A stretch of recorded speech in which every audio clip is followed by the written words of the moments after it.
جب میں لندن میں تھا تو دنیا کا بہترین شوہر اور ایک بہترین باپ تھا، لیکن آج 10 سال سے اولڈ ایج ہوم میں پڑا ہوں اور کوئی مجھے پوچھنے والا نہیں۔ یہ الفاظ ہیں حنیف صاحب کے، جن کو آپ تصویر میں دیکھ سکتے ہیں۔ حنیف صاحب یہ کہتی ہیں کہ 30 سال انگلینڈ میں پاؤنڈ کماتے رہے ہیں۔ ان کے 3 بیٹے اور 2 بیٹیاں ہیں۔ کئی سال پہلے دبئی میں اپنا گھر بنایا، فیملی کو پاس رکھا، انہیں دبئی سے بائی روڈ اپنی کار پر سعودی عرب حج کروانے بھی لے گئے۔ تب 2 بچے تھے جو کم عمری میں حاجی بن گئے۔ کئی سال پہلے جب انگلینڈ میں پاؤنڈ کماتے تھے تو بیٹی روز فون کر کے پوچھا کرتی تھی کہ بابا کیا کھایا، کیا پیا، کیا پہنا، کس کلر کے کپڑے پہنے، ٹائم سے سوئے یا نہیں سوئے۔ لیکن اب جب کام کرنے کی ہمت ختم ہوئی اور اپنے وطن پاکستان واپس آئے، کچھ عرصہ تو سب ٹھیک رہا، لیکن چند ہی ہفتوں کے بعد لڑائی جھگڑے شروع ہو گئے۔ بیوی بات بات پر ٹوکتی تھی،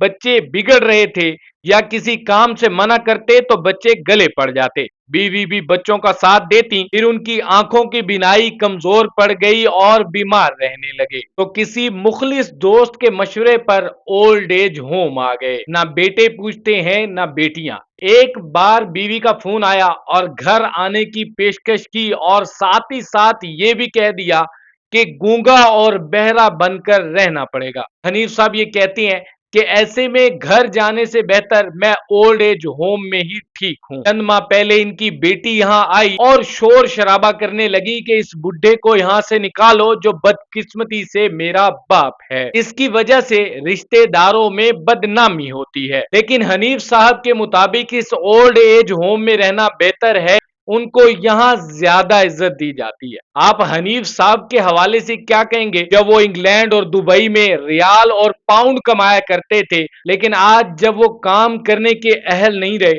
اور وہ گھر میں نہیں بلکہ اولڈ ایج ہوم میں زندگی بسر کرنے پر مجبور ہے۔ سوال یہاں پر یہ ہے کہ ایک والد جو ساری زندگی اپنی اولاد کی خاطر پردیس کی سختیوں کو برداشت کرتا ہے، اور پھر بڑھاپے میں اسی اولاد کے سہارے کی ضرورت ہوتی ہے جن کا سہارا ان کو میسر نہیں ہوتا۔